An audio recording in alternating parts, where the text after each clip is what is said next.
welcome to a brand new episode of the Jedi Way here on the Outlaw Nation channel. I am the Outlaw John Rocha, also known as Rocha Fett. Excited to be diving into this show today with my co-host, the great Laura Kelly. How are you, Laura? I'm doing amazing. We're missing Kevin Smith tonight, unfortunately, but I'm very excited to dive into some of these things because we finally have some Star Wars something to talk about. It's been kind of a dead period for like news and everything, but finally an Ahsoka trailer. So absolutely exciting. Yeah, we're gonna break that Ahsoka trailer down, that's for sure. So y'all better strap in to your respective Star Wars ships, because we are going to spend some time on this one for sure, and talk the Emmys nominations for Star Wars and what happened there with Andor, the Mandalorian, and surprisingly Obi-Wan Kenobi, which to a lot of people was a big surprise as well. So we're going to get into all of that as we go into the show. And yes, as Laura said, sadly, we're missing Kevin today. For those of you who follow him on social media, you'll know what he announced and what he talked about, some medical issues. He wants to focus on handling those for this week, and we'll see if he'll be back in a couple weeks for our next show. So just send out your thoughts, prayers, and strength to Kevin, who certainly could use it during this time as he confronts possibly what may be another medical situation in his life, but we hope it isn't. So we're sending him all kinds of energy through the Force, obviously, to make sure it's all positive for sure. But yeah, Laura, let's get in. Oh, and before we start, I want to remind you all to please subscribe to the channel as well. You know, I'm trying to get to that 50,000 subscribers mark, crossed 29,000 over the weekend. All the good content you see here on the channel. If you haven't subscribed to the channel, please do so, and you'll see all the good stuff that we got going on, and get notified when you click that bell of when we're dropping all that stuff. All right, that's enough of the pleasantries. All right, Laura, we got a hell of an incredible official trailer here for Ahsoka.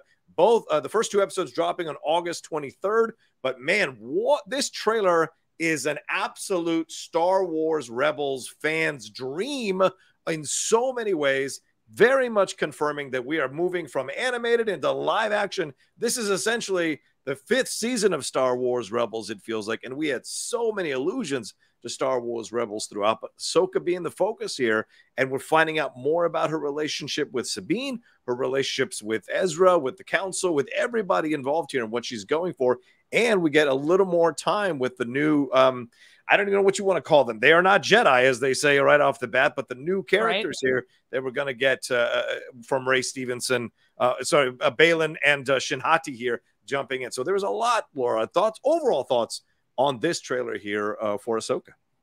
I am extremely excited about this trailer. The fact that we spent so much time in this trailer sort of hinting, sort of like just honing in on that relationship between Sabine and Ahsoka, that was fully unexpected. I mean, like the little bit that we know of this show and the little that we saw at Star Wars Celebration from that teaser back in April, that was just not something that I was expecting at all. And I think the other interesting thing that I got out of this trailer is that it kind of feels like those of us who watched Star Wars Rebels and those who didn't were kind of all going in this together, in the sense that we're being dropped into a story that's like already in progress. Like this world is already lived in. There has been stuff that has happened with Sabine and Ahsoka, and none of us know what exactly that is, what the history is there. And the fact that they have this sort of mentor-student relationship is like super surprising and really, really exciting. So I hope that they spend a decent amount of time on this relationship in the show. But that was my number one thing I took away from this trailer, is just how much time they spent on that in this. I mean, what did you think of this? Did any part of that sort of stand out to you? Any component of that was that surprising at all? Oh yeah, no, absolutely. I mean, listen, just from the overall thoughts on this is you know, people like, you know, Laura has been very clear she wasn't the biggest fan of Andor. Certainly there are a number of Star Wars fans who are not the biggest fan of Andor. I think what this series feels like is a mixture of Andor and a mixture of Rebels and some old school Star Wars thrown in just for fun. And so to me, this might be the perfect mix that a lot of Star Wars fans have been waiting to see from a series, where we are going to enjoy going on this journey with Ahsoka. So I loved that it touched upon these multiple generations of Star Wars fans and multiple styles of Star Wars fans with the overall trailer. that being said, you're 100% right. I had no idea we were going to discover this about this relationship between Sabine and Ahsoka, and it made me even more excited to see this thing. Because look, what was Star Wars Rebels really? What was his strength? It was his interpersonal relationships amongst this Ghost crew. The way things ended, you know, you see that mural on the wall at the end of Star Wars Rebels, essentially saying, we are together. We are the crew. We'll miss this. This is like a picture at the end of your high school reunion, that senior year, that last shot you take all your friends together and you go back and revisit it. So I like that we had that feeling. So finding out that there's more to this relationship, and that Ahsoka and Sabine broke up in essence as friends.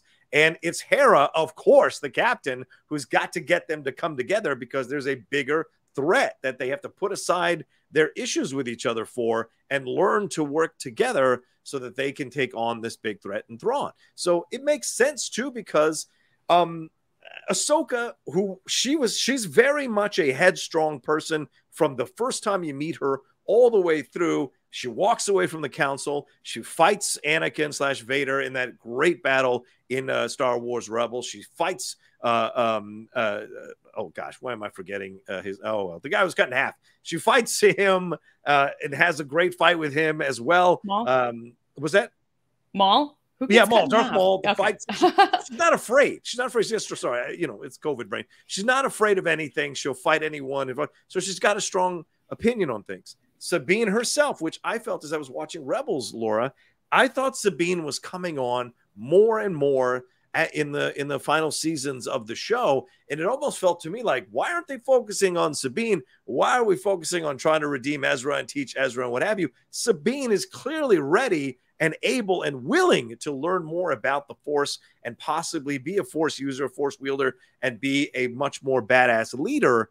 And so, yeah, so to see that these two would butt heads, it makes all kinds of sense. And it's a new dynamic in Star Wars, right? We rarely see in the live action Star Wars two women butting heads who are essentially main leads in a show or in a film. And I kind of like that as a new dynamic in Star Wars. So yeah, I was excited by it as well. Well, speaking of new dynamics, I mean, this trailer goes into a lot of the different, you know, descriptions of Sahara, or Jesus, of Ahsoka.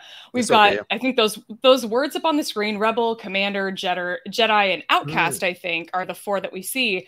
Mentor's not up there. And having Ahsoka playing this role of sort of a master is not something that we've seen before. So adding master to that list, I think, is going to be a really interesting way to bring new life and new layers to this character that we've all known and loved. She's been around for 15 years. That's a long time. It takes a lot to sort of like give us something new. And I like that this is the direction that they're going with it. And I like that they're sort of establishing already that she has already struggled at some point, or is struggling with being a mentor to Sabine. So if this is that journey, you know, that they've already attempted together, and it kind of seems like that's what this is going to be going off of this trailer. I wonder if like Ahsoka's sort of feeling some of that, like almost like a failure in some sense, that she wasn't able to succeed at some point in training Sabine. So picking that relationship back up there is going to be really, really interesting, I think. And even looking at Sabine and who she was in Rebels, Sabine was essentially a teenager. I mean, she's Mandalorian. So she was raised in this warrior culture. And, you know, as a result of being, number one, a teenager, and number two, a Mandalorian, she's kind of an asshole when she's in Star Wars Rebels. And they even make the illusion that she's very stubborn in the trailer to this show. So I kind of hope that they sort of keep that attitude and that component of Sabine's of her just kind of who she is. Because it keeps her interesting for sure. And the fact that her and Ahsoka are going to be sort of butting heads in that way, this feels like it's going to be this very fresh new thing. Well, and you know, they've already said that Hayden Christensen is going to make an appearance, or Darth Vader is going to make an appearance in this. And we hear the Darth Vader voice there when Baylan is having that quick back and forth with Ahsoka, or not the voice, but the breathing. We hear him when he says, "Oh, Anakin spoke highly of you," and you hear that underneath the trailer. I've watched it like 6 times before we did the show today, and you can hear it. So it's like, boom, that just lets you know this is going to be interesting if Ahsoka may have a different perspective about Anakin. And obviously he went bad and evil and all that. But as a mentor, as a teacher, it'll be real interesting what Ahsoka has learned from failing with Sabine, possibly, if you want to classify it that way, and how Anakin and her were mentor and mentee. Like, is there a difference? You know, a lot of people discover once they have kids, God, my parents were right about so many things. Or a lot of people, when they move out of the house, are like, oh my God, my parents were so right about so many things. So not always, but sometimes. And so I think that'll be an interesting element if there's a exchange between her and Anakin that speaks more about the mentor-mentee situation. It could be fascinating as a new element to their relationship, which I'm always happy to add more layers to the Ahsoka-Anakin relationship whenever we can.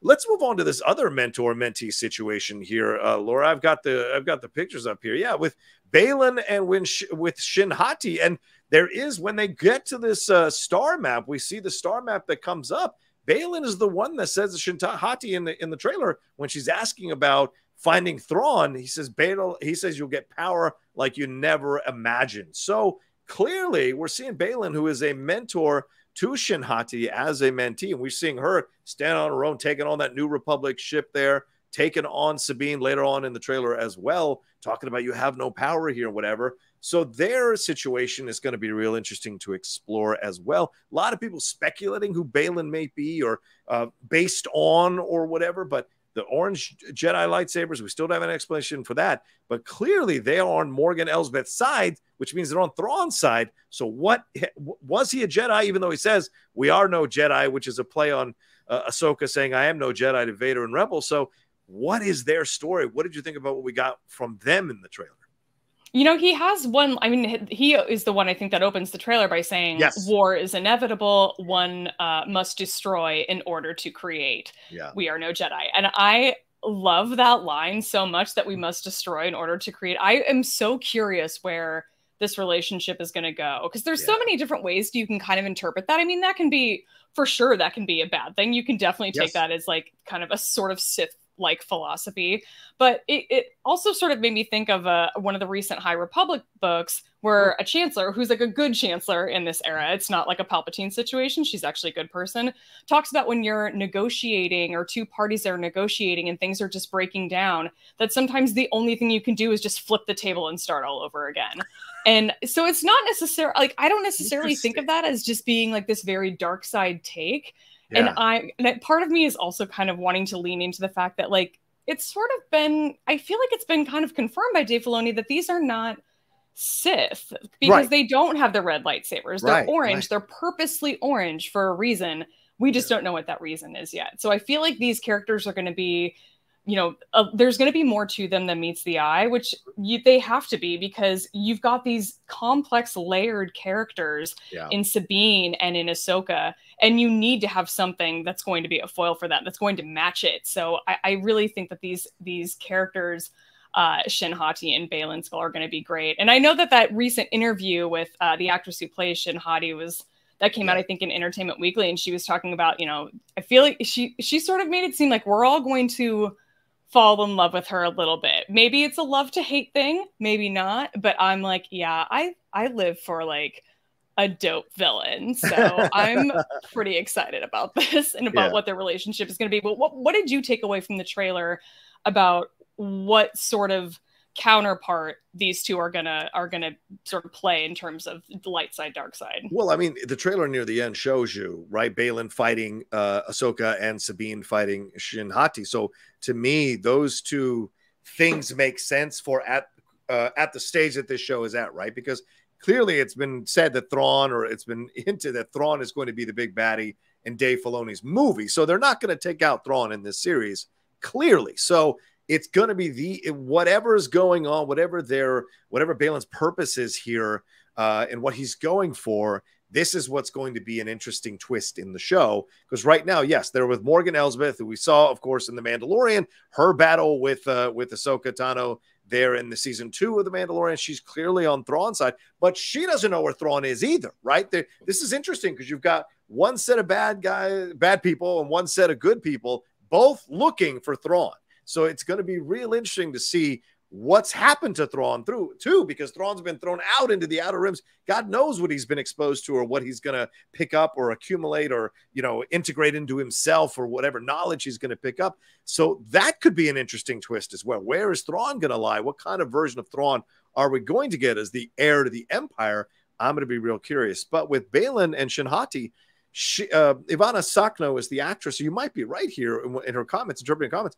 It may be that they've got their own mission, and they are seeming like they're with Morgan Elsbeth, or seeming like they're with Thrawn, but they've got another, maybe they're undercover, maybe they're, what do you call those people? Yeah, undercover spies or whatever, and they're doing their own thing to try to get close to Thrawn. I don't know. So it's going to be interesting to see how it all plays out. And we see from the opening trailer that it looks like they're bad guys, because says we are no Jedi, and kills the dude.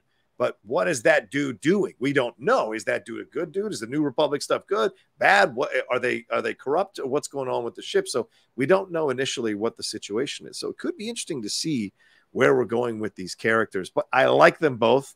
And Ray Stevenson, the late great Ray Stevenson, getting to narrate this, I thought was a nice touch, a very classy touch by the people involved there at Lucasfilm Disney Plus, to have that be an element of the trailer for sure. 100% agree. You touched on Thrawn, but I want to circle back to him. He didn't speak in this trailer, which seemed a little bit unusual, but we did get our first up close and personal look at Lars Mikkelsen as Grand Admiral Thrawn. Now, those of us at Star Wars Celebration who attended the Ahsoka panel did get to see that image. Unfortunately, it wasn't released to the public at that time, but of course there were leaked images going all over the internet. Lots of people making comments that he looks a little Elon Musk-ish, which I don't think is totally, unfortunately, they're not totally wrong.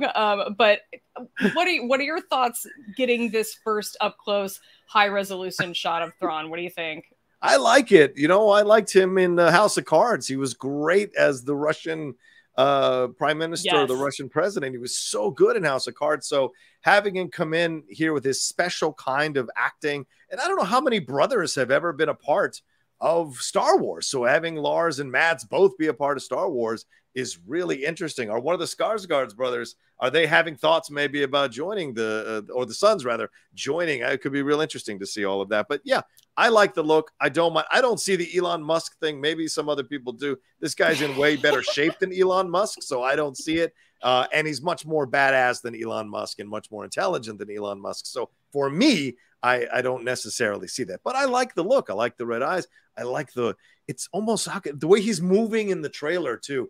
He is not in a rush, right? There's a great line in Get Shorty that Travolta says is, when you're important, you don't rush, they wait for you. And it seems like that's how Thrawn is being seen here. And when he's got two teams of people who are trying to find him, he's the important one in the equation. So I'm so curious to see what more we're going to get. And I think it's really smart that they're keeping him just a little bit, just a little dash, a little snippet, so that you can keep the mystery alive, because we really have no idea what's going to happen with him or what the story overall is going to be.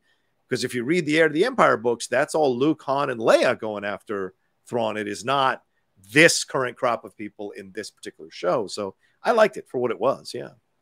Yeah, a lot of restraint, just showing a little taste of Grand Admiral Thrawn, and not really giving us the full picture of what exactly his role is going to be in the show. Yeah. But I mean, the fact that we see him, we don't necessarily see Ezra with him. We do get a hologram, though, of young Ezra Bridger speaking in this trailer. Now, I gotta say, this is already more Ezra content than I thought we were going to get in the show. I really did not think that he was going to have a massive role to play in season 1 of Ahsoka. I imagine we're going to get future seasons. I imagine he's going to be in the Dave Filoni movie. But I was thinking that this is mostly going to be about finding him and not necessarily having a lot of Imana Sfondi playing Ezra Bridger in the show. But yeah, we got that whole line from him in the trailer. And with Sabine listening in, let me see if I can find it. As a Jedi, sometimes you have to make the decision no one else can. But I am counting on you to see this through.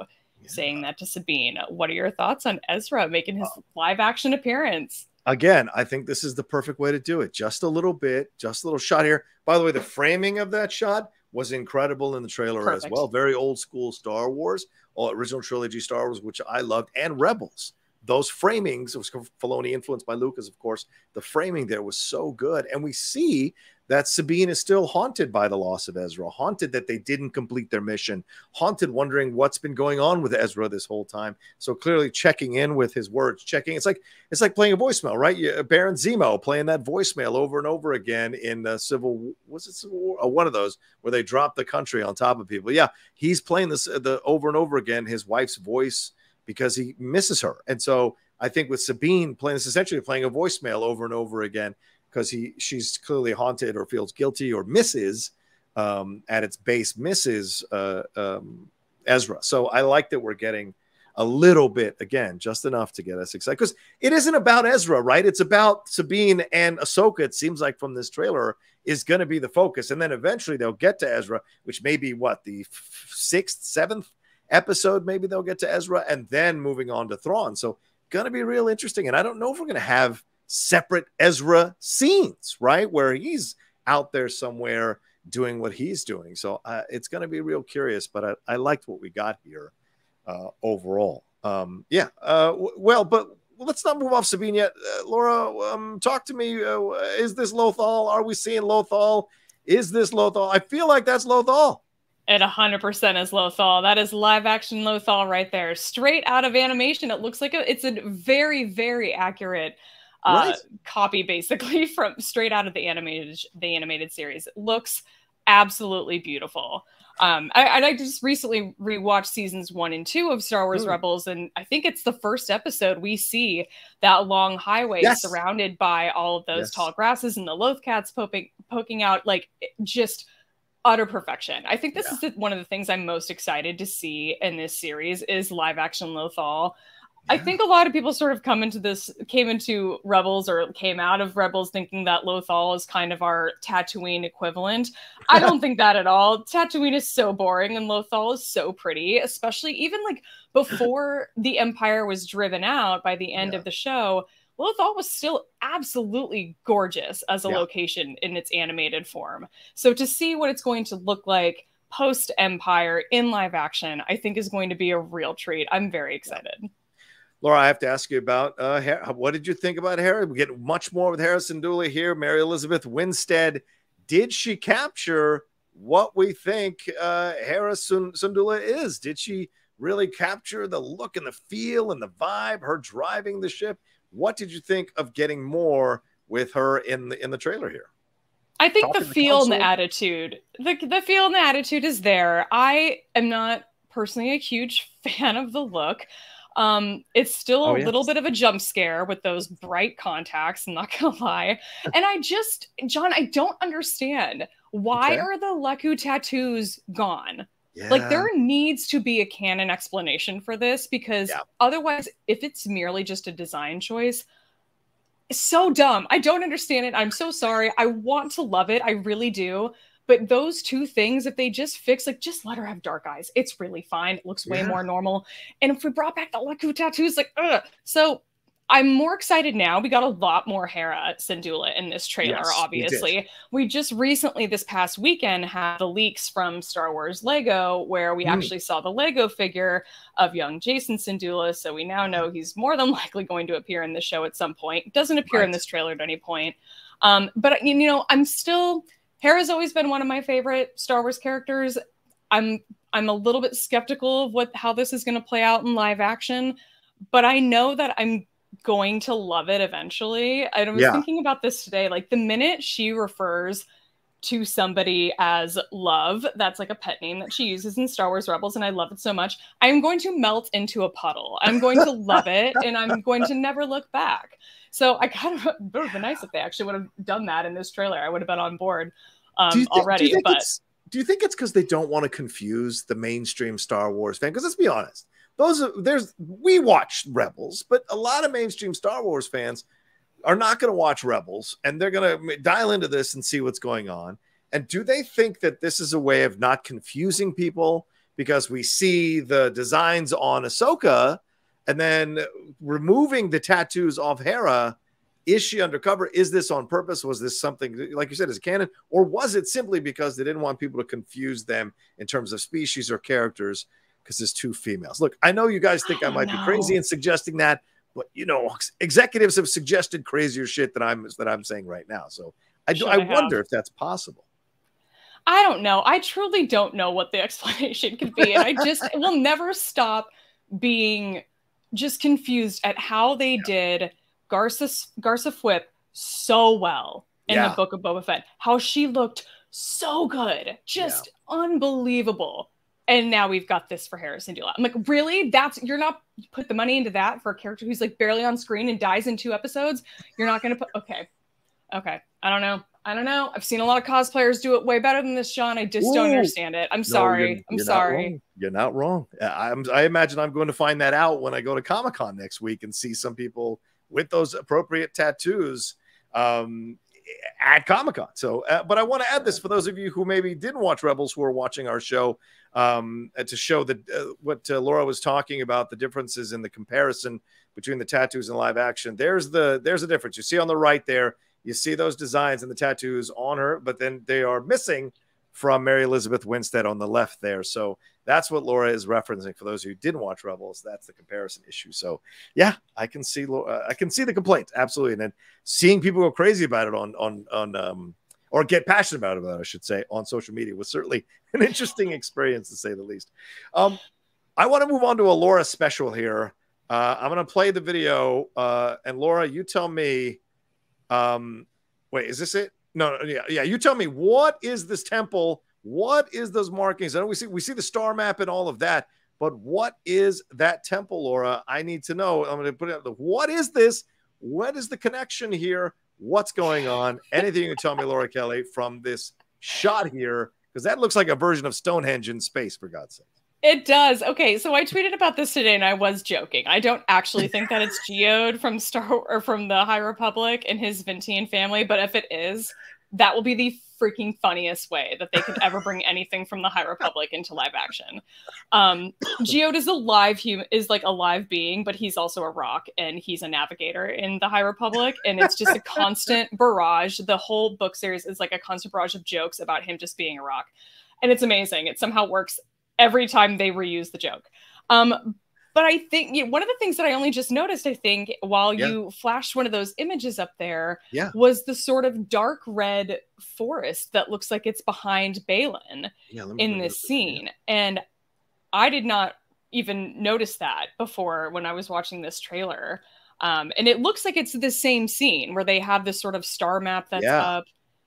Yeah, I see what you're saying. The dark red forest back there. Yeah, like the maroon trees behind him. I'm trying to think if we've seen that anywhere in Star Wars before. If like maybe like Mustafar, that was like where they had set the beginning of the last movie, episode 9, was on Mustafar, and some of the artwork looked a little bit like that. So I don't know, but I'm really confused as to what the Star Wars Stonehenge is, what this map is. It kind of like, the scene sort of feels like, okay, we've got Morgan Elsbeth back. Now the 3 of us are teaming up to find Thrawn.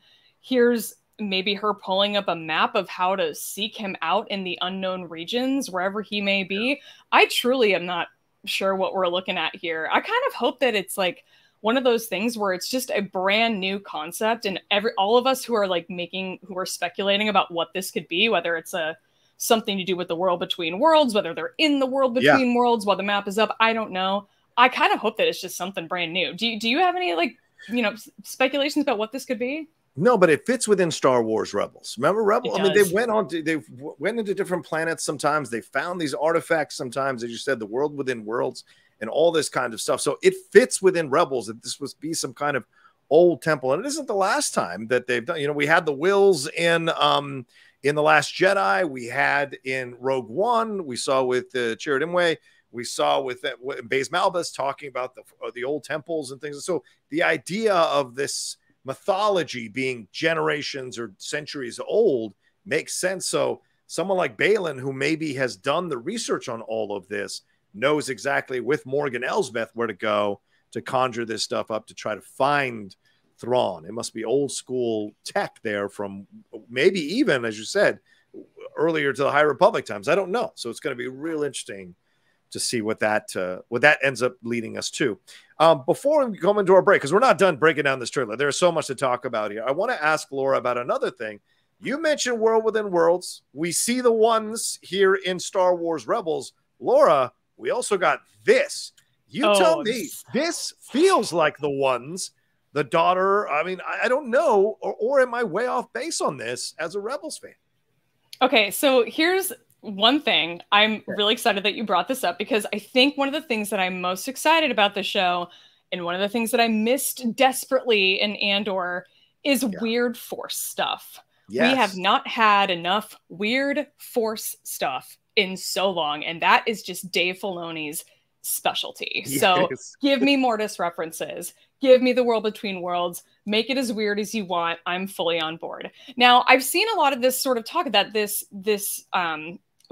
whatever this carving is on this wall is sort of reminiscent of the daughter on Mortis, or even the father, which is one of the other Mortis gods. The way that this character is holding their hand, it's I think much more closer to like the way the father is posed in the Mortis gods mural in season 4 of Rebels. So there could be yes. See how he has his hand up and she's got hers kind of off to the side. Right. So I wonder if maybe there is some connection there, but what it reminded me of first, before I even considered Mortis, was season 6 of the Clone Wars. There's an episode where Yoda goes to visit some priestesses on some mysterious Force planet. One of the there's 5 of these like Force wielding priestesses.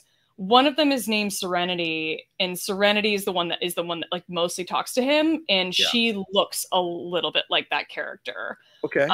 I think even more so than the Mortis gods look. Interesting. So I'll be curious if something like that is brought in. I mean, that's like a pretty deep cut. Like the season 6 of the Clone Wars, which was like originally the final season that they like kind of didn't finish, but then they went back and finished. Yeah, but then they like did go back and finish some of it. Like am I wrong? Like don't some of these priestesses kind of look a little bit absolutely like I can see that. Yeah. There's some weird stuff in season 6 of the Clone Wars. If you like weird Force stuff, 10 out of 10 recommend season 6. You'll revisit that of the Clone Wars. But so whatever these like Force wielding priestesses, they all have different shaped mouths. They all have different expressions on their mouth, but Serenity is the main one, and this figure looks a little bit like that. So I don't know. Maybe there's something there. Once again, it's exciting. It's exciting that the Filoni is getting to do what he wants to do with this series and go where his instincts tell him to go. And for those of us who love Rebels, and Laura loves it, obviously exponentially higher than I do, and I love it, it's going to satisfy any of us who enjoy or love Rebels. I feel like already from the trailer, I feel like we're in good hands in indulging in Filoni's tendencies and desires to see this kind of stuff in Star Wars. Tell his type of Star Wars that still honors Lucas's version of Star Wars. Well, let's take a quick break, and then we'll jump into a little bit more of the trailer. And I got to ask Laura about these Purgills right after this. All right, Laura, I teased it before we went to break. I don't want to keep the people waiting. Let's take a look at some space. Well, look at the tentacles of the Purgills. I mean, this was an incredible shot. Look at that shot. It's so fantastic. Let's watch it one more time because it's less than 6 seconds, so I can get away with it. Your thoughts, Laura, as you're seeing the Purgills live action. Were you just as jazzed to see them as anything else we saw live action in this trailer? Yes. That is like, I honestly, I had to watch it like a bunch of times before I even noticed them, because I'm like, it's so big. Yeah. And I feel like when I think of like the Purgill in Star Wars Rebels, like they're a lot smaller. Most of them are a lot smaller. And then when we see them in The Mandalorian, we're seeing them at such a far distance that they appear smaller there too. So it was just surprising how big they are. But I mean, we saw them, I think, in the first trailer at the very end of, oh no, we didn't see them, I don't think. Or did we? I know that there was an extended version of the Ahsoka trailer that we saw, and I know there were Purgill in that. I can't remember if they were in the original teaser or not. Footage you saw it. I think the first teaser trailer, I don't think had an allusion to it, but maybe. It's been a while since I've seen that one. But yeah. But yeah, this is so freaking exciting, and it'll never cease to blow my mind that these space whales are basically from like what a lot of people kind of consider to be like a throwaway filler episode of Rebels. Yeah. That just goes to show you, anything that you think is filler in Star Wars, you just never know. There's going to be some component that comes back and plays a massive role like the Purgill are going to, like they did in the Mandalorian. We saw them like they're going to play in Ahsoka. I mean, this is just one of those things. All those people who bitch about filler episodes. There's no such thing as filler. There is, but there's not. So. And the Purgill were the ones who threw Thrawn and Ezra into the Outer Rim. So, like, they have to play a part of this in some way. And it was one of the most strongest uses of the Force that Ezra got to show right in that finale. So that it makes all the sense in the world to have the Purgills come back and be a part of this situation. The next question I want to ask you about, Laura, you see this situation. I already showed this, but look at the end here. The council with Mon Mothma here. So talk to me about who is sitting on this council. I took a quick shot from the trailer here. So what's going on? She's saying, you got to help me stop another war. Is this a more frugal Mon Mothma, kind of like what we see later on in Star Wars, than the Mon Mothma we saw in Andor or the Mon Mothma we see in Rogue One? So what are your thoughts on this council and this shot here and the interaction between Hera and Mon Mothma, even though she doesn't say a word? What do you think of this? No, I think this will be interesting because Hera and Mon Mothma do have some interaction in Star Wars Rebels. It's brief, but Mon Mothma does make a couple of appearances. I think in this era, I don't know exactly what Mon Mothma's role is. I think when we were in like the Aftermath trilogy, she was like the Chancellor, kind of like the new Chancellor. Yes. Maybe that's still the role that she's playing, and that's why she's front and center. That would be my guess. But I thought the idea was that they would be rotating chancellors occasionally. I don't know. I don't remember. But this is really exciting because I think that this is going to cause a lot of strain in between Hera and Mon Mothma, because Mon Mothma's entire philosophy in that Aftermath trilogy by Chuck Wendig is that we need to demilitarize. She wants to get rid of all of them. And we saw a little bit of that, I think, maybe in The Mandalorian, where we see a lot of those ships on Coruscant being decommissioned in that second or third episode. And so that's Mon Mothma's work in action. This is really, she doesn't want to risk any chance of any war starting up again. So she's really starting to kind of downplay the New Republic fleet and hopefully not have to use it. And the fact that Hera is coming to her now and saying, we need to use it is going to be a problem. It is going to probably cause some stress. And I almost wonder if it's going to, cause Hera to ultimately like leave the New Republic and go with Sabine and Ahsoka, or at least aid in their mission in some way, even if she's not along for the entire ride. But kind of seems like she's going to be along for a lot of it. So that may compromise her position as a general in the New Republic. We'll have to see. Yeah. One of the cool things about Rebels we also got, Laura, were Inquisitors. And we certainly get an awesome shot of this here at the end with that whole situation there with Ahsoka, which I think is pretty badass. We know the Inquisitor is going to be called Marek, and Diana Lee Inosanto, I think, is the actress who is playing her. So what were your thoughts of seeing an Inquisitor here using the blades that we've seen them use before? Obviously, Inquisitors in Kenobi as well, but what do you think about seeing? I feel like it fits more Rebels. I like it more Rebels. What did you think about seeing it here at the end of the trailer? Well, this is really bizarre because the idea that an Inquisitor would have survived this long following the fall of the Empire is really remarkable. So I wonder... Sometimes I wonder a little bit, like, are we still on Malachor? Are we going to get to actually see Ahsoka escaping from that world when we saw her kind of jump back in from the world between worlds after Ezra rescued her in season 4? She goes back in. We never know how exactly she gets out. So is that taking place in that? It doesn't look exactly like that setting, but maybe it is. I don't know, a different part of it. That whole temple basically collapsed, so it could look very different than it did in season 2 of Rebels. But I think that's really, we know so many Jedi survived now, Order 66. A lot of them died, but there are quite a few, a lot more than we thought, that survived. So the fact that an Inquisitor could have also survived this long, not totally out of the question. So it could still be present day. I don't know, but I'm wondering if it's maybe a flashback of some sort. What do you think?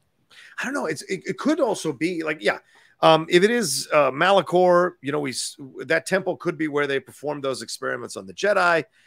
It could also be Dathomir. That could also be Dathomir, where that temple is, because we saw the red trees you mentioned, the red forest could be a part of that. There was red forest or red foliage on Dathomir, so that could be that as well. I don't know, but I wonder if this is in some version of, when Luke had to confront Vader in Empire Strikes Back in the tree. I wonder if this isn't some sort of challenge or test for Ahsoka that she has to go through here with this Inquisitor. Because is that an actual Inquisitor, or is it something that she's being put through in, as you said, the mystical, fantastical elements that Filoni likes to bring in to Rebels? I wonder if that's an element of it as well. But you make an excellent point. How did they survive this long? We saw in Kenobi the path, you know, that other Jedi had taken to escape, and there was an underground helping Jedi. So was there a possibility there's an underground helping the Inquisitors? You know, why wouldn't it? To counter the balance there, it would make sense. So maybe but why reveal themselves now? Why reveal themselves against Ahsoka here? And those blades are red, so clearly that's not an orange thing situation here with Baylan and with Shin Hati. So what is that? So yeah, I'm going to be real curious to see how this particular Inquisitor survived and what their role is in all of this. Because it seems like we've got a lot of villains here in the piece, and so it's like, well, where's the hierarchy, and what is their reasons for being in the show? And I'm going to be interested to see how that plays out in the show as well. So yeah, I like this idea. Yeah. Show is stacked with villains. Can I tell you one silly theory that I saw today on, I don't remember, I'm so sorry I didn't like flag it as to who it was, but I saw somebody tweet about it. Yeah. A sort of theory of, what if the Inquisitor is Ezra? Oh my God. Wouldn't that be wild? Wow. Like if like being with Thrawn like somehow like turn, I don't even know. I'm like, I don't even want to think about it too much because I don't think that's ever going to be the case. But it's a wild theory, honestly. That could work because obviously he would know the Inquisitors. Him fighting that Inquisitor in the first season of Star Wars Rebels with Kanan Jarrus, that was an interesting situation. So yeah, could he have been influenced by whatever's out there to be this? Well, I don't know. Ezra also, he has some dark side tendencies in Star Wars Rebels. He does veer in that direction a few times, as most Jedi are prone to do, I imagine. But we see it a lot with Ezra. Could Thrawn have converted? Oh my God, I think people would be so upset about that, the way it would play out. I wonder if Filoni would have the guts to make that decision if it made sense narratively in the story he's trying to tell. Could be real interesting. Them going after to find Ezra, realizing he's changed over, and then you have Baylan trying to find Thrawn. What is the purpose there? So a lot of questions. Oh, speaking of Baylan, I want to, before we wrap up this conversation, Baylan showed up in the trailer really positive, really strong here, but him mentioning Anakin, speaking highly of Ahsoka. Laura, does this mean he was a Jedi in Operation Nightfall because he knew Anakin and all this and knew what to say here in this moment?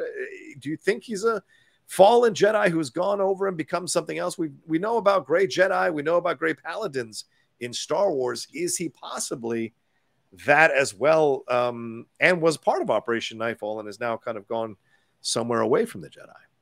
Is Nightfall the same as Order 66? What's Operation Nightfall? Yeah, it's part of that. Yes.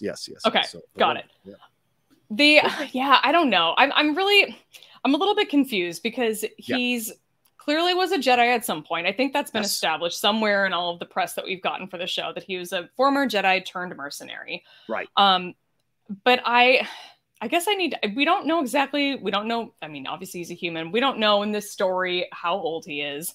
I would imagine he's about the same age that Anakin is. So I don't think it's totally out of the question that they could have been in the temple together as Padawans, and, you know, cross paths at some point, despite the fact that there were 10,000 Jedi around the galaxy. They can't possibly all know each other. But I don't think it's out of the question that Baylan, he never mentioned you. Baylan, he never mentioned you. How would you know? Right. Yeah. I mean, like, Anakin was like the chosen one. Everybody knew that at the temple. So everybody knew of him. I mean, maybe he'd be like, Ahsoka's being like, oh, he didn't know you. Like, you weren't cool enough for that. It's cute that you knew him, though. You didn't know Harry Potter. Cut it out. You didn't. Everyone. Exactly. All right. Anything more that we missed in the trailer? I mean, there were some cool ships. We saw the New Republic fleet there in some of the shots, but is there anything? Oh, Sabine cutting her hair to fit like it was in the show. Anything else we missed in the trailer you want to make sure we highlight here as we talk about it? We got to hit one more topic here with regards to this trailer, because this trailer's job was to drum up buzz and excitement for the show, to get us talking. Yeah. And that mission was indeed accomplished if only just for the one question of, is Sabine Wren Force sensitive? Ooh, yes. John, let's hear your take. I mean, she's wielding a lightsaber. Isn't that Ezra's lightsaber that she's wielding, I think? It is. Yeah, so to me, that makes me think she is. Even though when we see this, where is it? Do I have the video still up? I wanted to bring up the video of her doing this. Oh, I don't know if I have. Yeah, this is her using her Mandalorian skills, right? Use with the shooting that. It seems to be that's her using her Mandalorian skills. So she still has that, but Shin Hati's saying to her, "You have no power here," and the shot of Sabine back like this in that forest. It makes me think that she does have some sort of force power, because her saying to Sabine, "You have no power here," is essentially saying you can't use your force powers here against me. It's a place where you can't do that. So I wonder if she is force sensitive. So I'm leaning towards yes, that she is force sensitive, because she's such a badass character. It makes all the sense in the world. Plus, having Ahsoka be her master is what she calls her in the trailer. It implies a training situation, a mentor-mentee situation. And so to me, it would make sense that she is on the way to becoming a Force-using Jedi and a Mandalorian. So, yeah. What about you? I'm a hard no.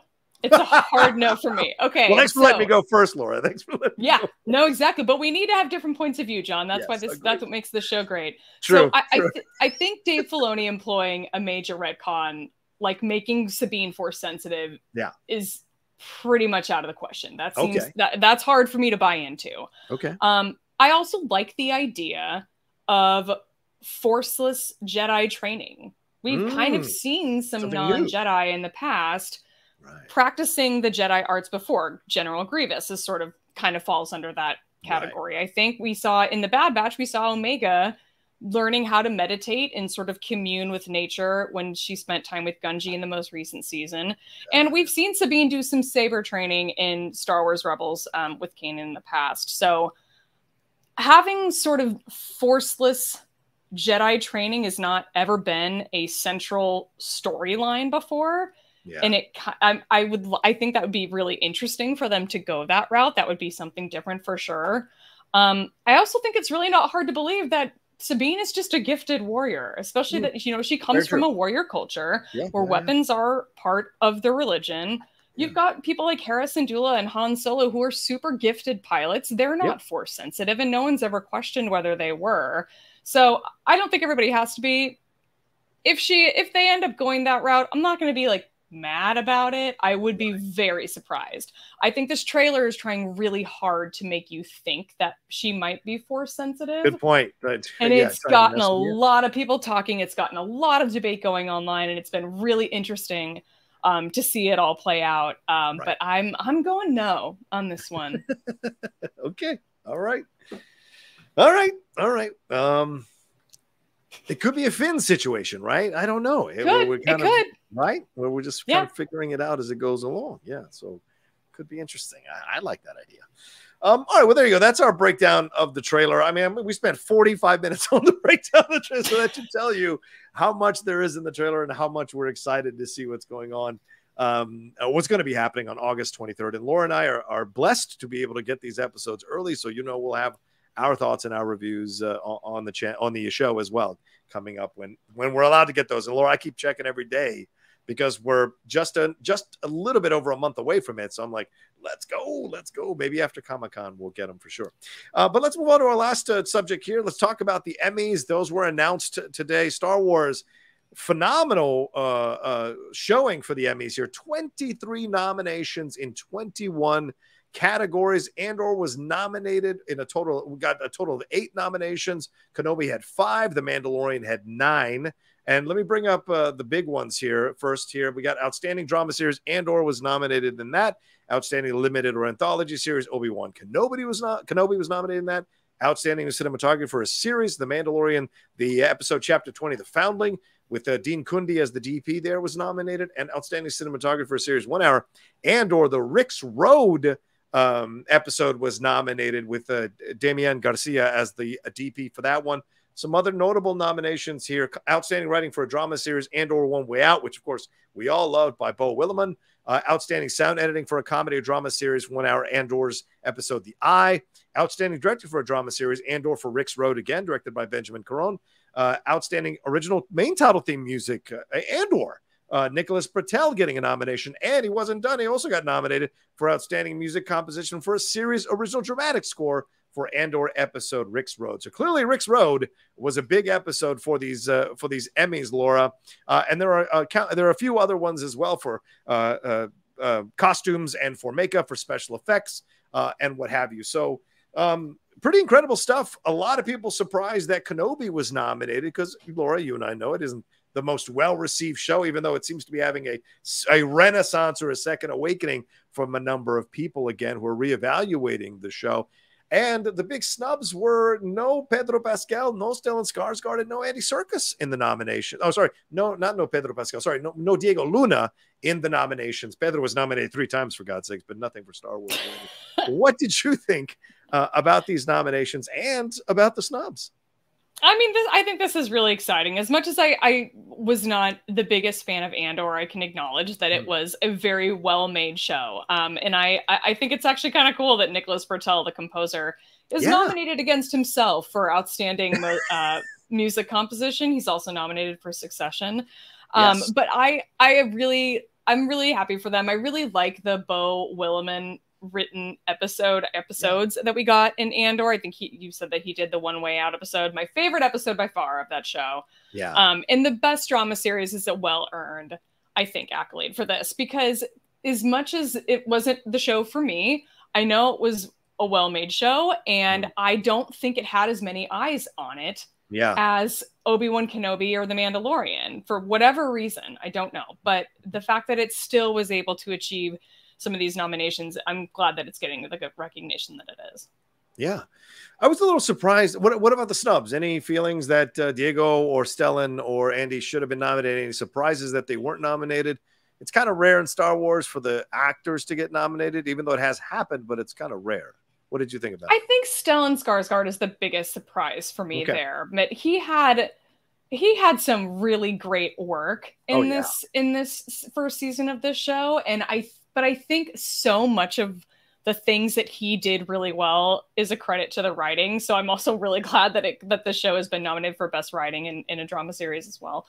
But I think that's the biggest surprise for me in terms of actor snubs for Andor in particular. Pedro Pascal for The Mandalorian, I'm kind of not surprised that he wouldn't have been nominated for that. I'm glad that he was nominated for Last of Us. That's great. But yeah, I don't know if that would have made sense in this context.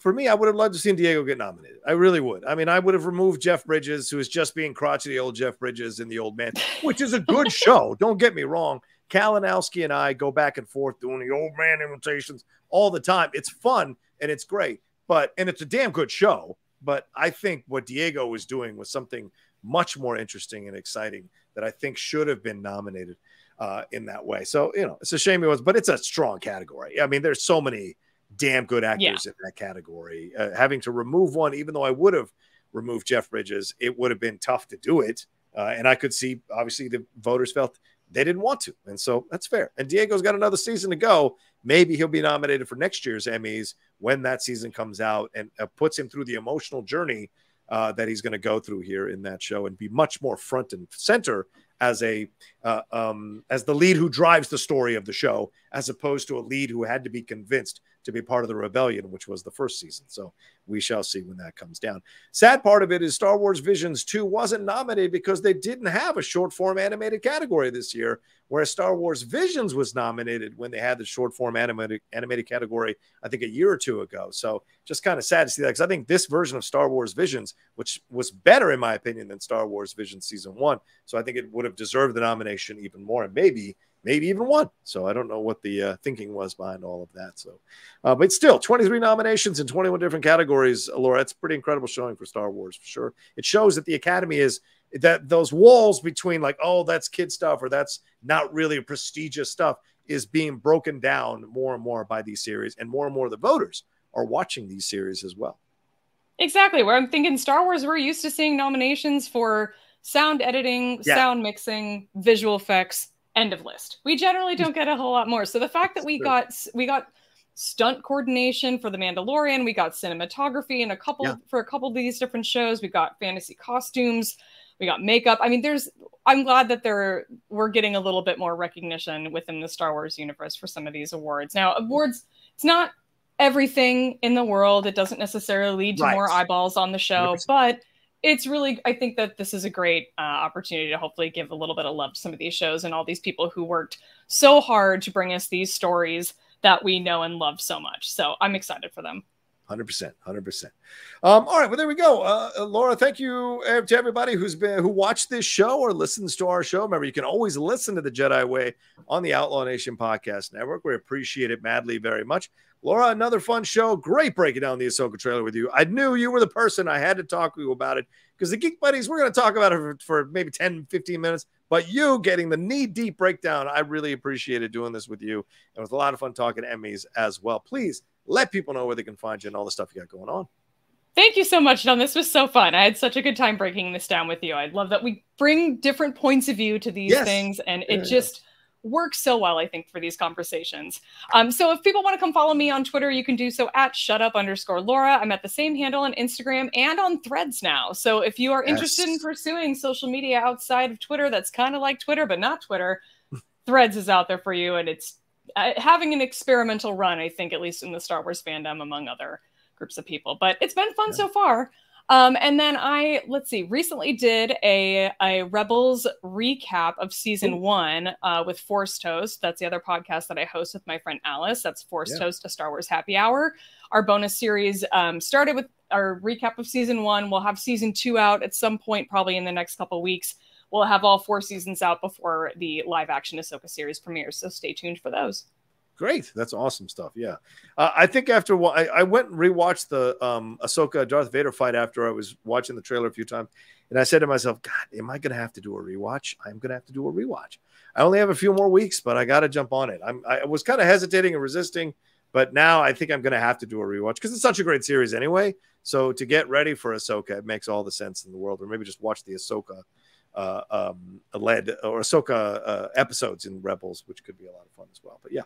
All right, well, there you go. As for me, you can follow me at The Rocha Says on Twitter, Instagram, and TikTok. And yes, as Laura just reminded me, on Threads as well. I am on Threads as well. Having a great time on Threads. Still getting used to it. Putting half my foot in the water for now, and then before I make the jump. I mean, I want to make the jump. I've got to be sure before I make the jump that it makes sense for me. But yeah, go and find me there as well. And please remember to subscribe to the channel and hit that bell button so you see when we're dropping our content here, including the Jedi Way and other stuff we do on the Outlaw Nation channel. We'd appreciate it. Please leave us comments down below as well. What do you think about the trailer? What stood out to you? Did we miss anything? What are your theories? What are your thoughts? What do you think? Is Sabine Force sensitive? Is she not? What's that temple? Let us know what all your theories are. We'd love to read them down below in the comment section as well. All right. Love you guys. Take care of yourselves. Be well.